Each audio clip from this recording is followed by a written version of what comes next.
Hello Libra, welcome dito sa iyong March 8 to 14 reading. Tignan natin ano ba itong mga energies surrounding you. Shoutout sa ating mga YouTube channel members. Wait lang, di ko pa rin kabisado. May nag-quit na isa pero may bago tayo. Juliet Saito, Marinelli Dikdikan, Randy Granada. Teka lang, tingnan. Ayan, yung tatlong matitibay nating members. Hello and welcome sa mga bago dito.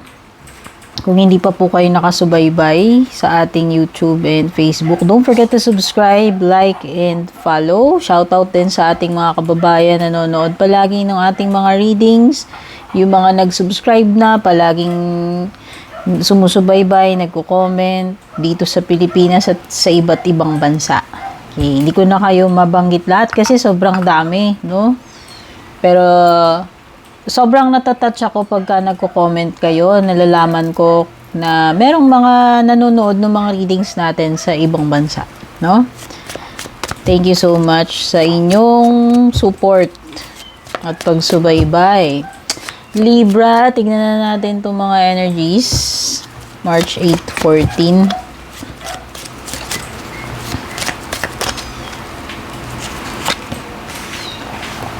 Meron ka ritong table.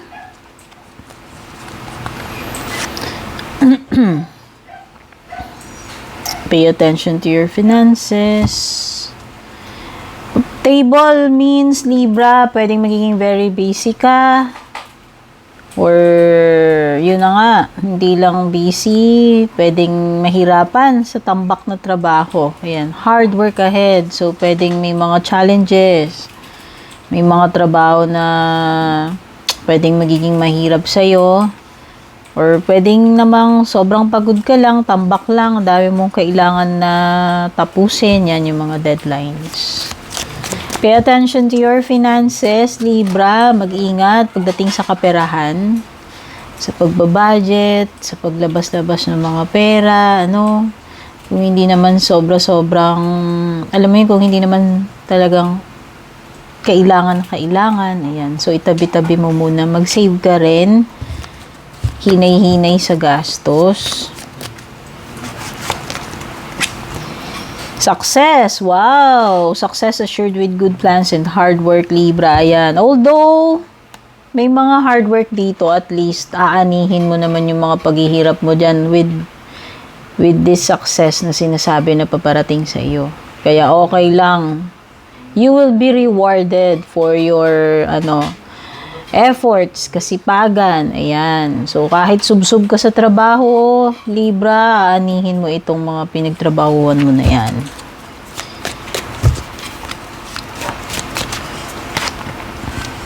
Dealing sa relationship daw with a younger woman. Ayan.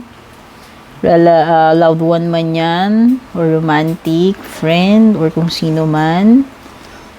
Kung kamag-anak mo, o baka anak, nakababatang kapatid, pamangkin, teapot, deep friendship with the same sex. Ay, ito yun. Dealing sa relationship with the younger woman. Pwedeng friend mo siya. Ayan, malalim yung samahan niya nitong young woman na ito, kung sino man to. Super close kayo. Although, mas bata siya sa'yo, no? Pero meron kayong matinding bond nitong person na ito. As in, magkasundo kayo. Merong mga misunderstanding. Posible, no? Ayan, may mga mga pwedeng makadiskusyon, magkatampuhan, samaan ng loob, mga hindi pagkakaunawaan. Tignan pa natin. Excuse me, may inom-inom ako.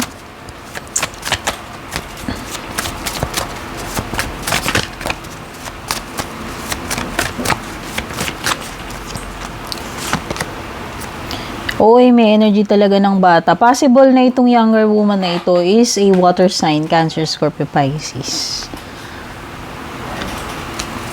Pwedeng this young person is in trouble. No, pwedeng may mga concerns tungkol dito sa young person. Pwedeng may problema siya. Or pwedeng mamroblema ka dyan sa young person niya, anak mo man yan or what. Okay, so expect na may mga delays pagdating sa mga pag-uusap. Okay? May delay pagdating sa communication or may mga misunderstanding. Ayan na nga, misunderstanding.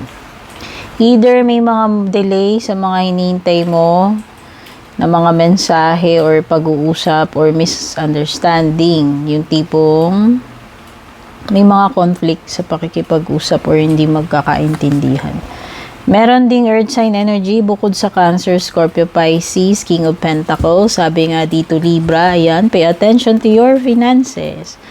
It's about pagiging masinop, wise pagdating sa pera, maingat, or madiskarte.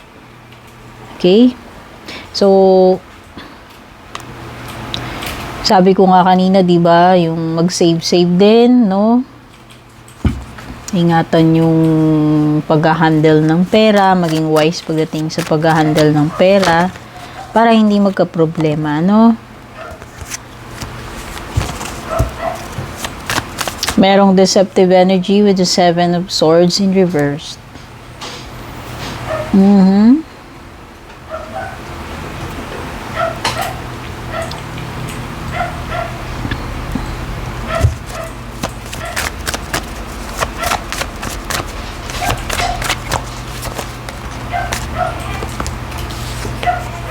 Merong ding Aries energy, Emperor, father figure, or authority. Boss, no? Pwedeng boss. Someone who's in charge. Someone na, someone na siya yung nasusunod. Siya yung nagmamanage. Ayan. So, pwedeng ito ay boss, or yung padre de pamilya, head ng family, head ng department yung or boss, no? Ayan. Kung ito ay advice, kailangan mong maging paano ba? Kailangan ikaw Libra ang mag-manage dito. Ibig sabihin, pwedeng ito ay may kinalaman sa responsibilities mo Libra, kung ano man yung tinutukoy na Emperor. Babae ka man, hindi. May ginalaman siya sa pagiging ikaw yung in charge pagdating sa maraming bagay or ikaw yung nagde-decide para sa family. Pwedeng ikaw yung breadwinner, pwedeng ikaw yung padre de pamilya, or kahit babae ka, no? Parang ikaw yung ikaw ang pinaka-head ngayon dito sa family ninyo. Babae ka man or lalaki, no?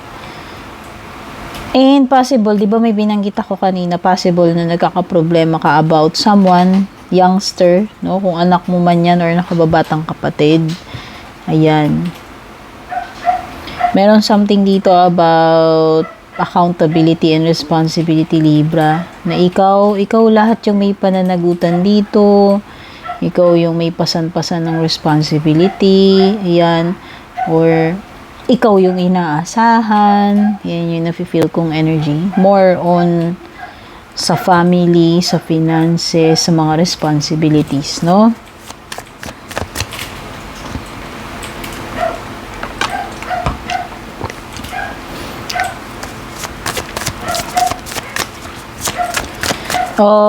Nakita ko yung 7 of Swords kanina pero in reverse siya. Okay, possible Libra, ang nafe-feel ko dito. Mag-ingat ka lang, baka lang may mga deceptive energy dyan sa paligid mo. Yung mga tipong, alam mo na, yung mga hindi mapagkakatiwalaan, pwedeng mag-take advantage sa'yo. Pwede kang mawalan, no? Maisahan, magulangan, mautakan. Pero more on, parang nafe-feel ko rito sa 7 of Swords in reverse is, may mga times, Libra, na pwede mong diskarte yan sa sarili mo. Yung mga bagay-bagay. Pero may time din na yung mga kakaibang diskarte ni or sariling diskarte mo, pwedeng hindi yan yung appropriate para doon sa sitwasyon.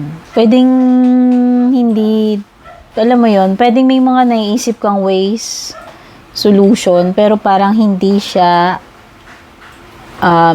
yung tamang gagawin. Ayan. Or possible na hindi magwo-work yung mga diskarte mo rito. Ayan. Yung mga ninja moves mo dyan, Libra. Okay?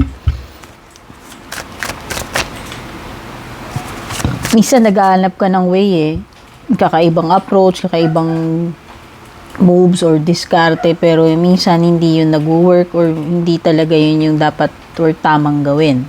Yan.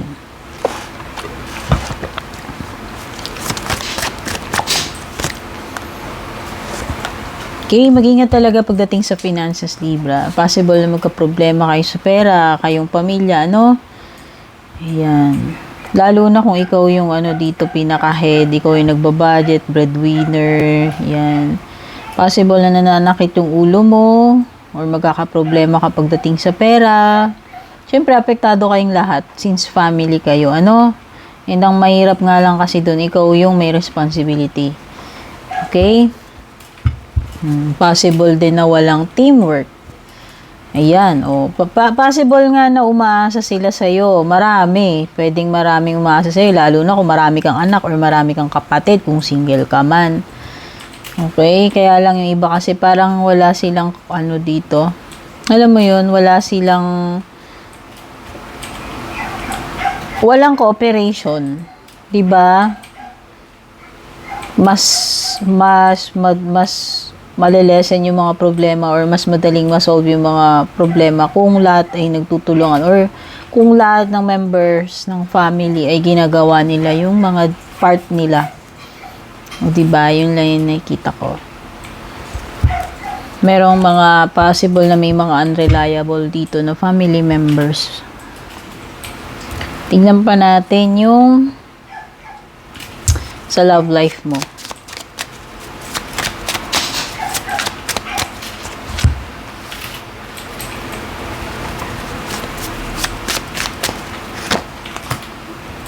Confusion and runner.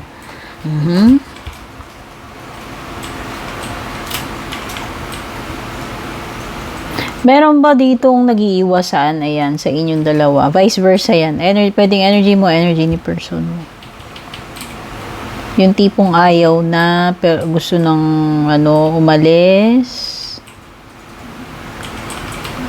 Napapagod ng umiwas-iwas, magtago. Ayan. Okay, pwedeng nako-confuse ka sa behavior ngayon ng person mo or yung mga nangyayari sa inyo ngayon. Wala na para sa iyo, parang nalalabuan ka na ano ba talaga standing mo sa kanya, ano ba talaga yung pinaka-status ngayon ng relationship ninyo, no? Nako-confuse ka. Kasi na nga, meron ditong energy ng gusto nang umalis, tumakas, or umiiwas na energy. Yan. Tignan naman natin pagdating sa career, business, or money. Wow! Possible na madagdagan yung yung income mo, Libra, o yung paraan pa paano ka kumita ng pera. Ayan meron ditong unexpected income. Okay? O at least makakadagdag yan para sa mga sa mga gastusin, sa pagbabudget. Kung madadagdagan yung source mo ng pera or pagkakakitaan na yan, baka mga may kinalaman sa yung mga passive na income or sabihin mo na mga sidelines. Kung madiskarte ka, kung makakahanap ka pa ng ibang paraan na kumita, ayan, pagbebenta, etc. Online man yan or hindi.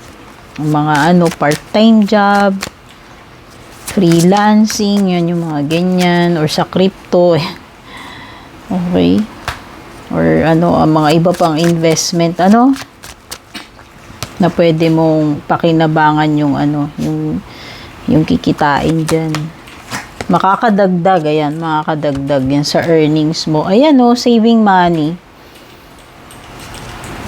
Diba may lumabas nga dito, pay attention to your finances. Sabi ko, save din pag may time. Kung wag puro gastos, ano. So, isipin mo rin yung future. Dapat nagtatabi-tabi ka rin, Libra. Maging practical and maingat sa mga paggastos. Yan.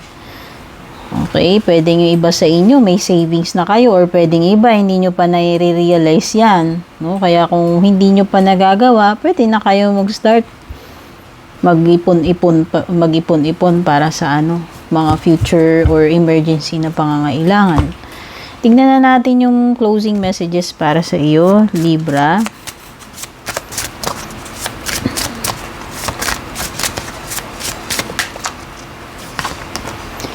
Embrace, may you accept what comes. So, sana matanggap mo ng buong buo or maging prepared ka so, kung ano man yung paparating sa'yo, mukhang meron. Ayan, accept what comes. Embrace. So, hindi mo na ito may iwasan, Libra, sa tingin ko. Darating at darating to sa'yo. Ang importante lang is, paano mo to i-welcome or matatanggap pagdating ng time na nandyan na. Okay? Kung ano man yan. Maging prepared.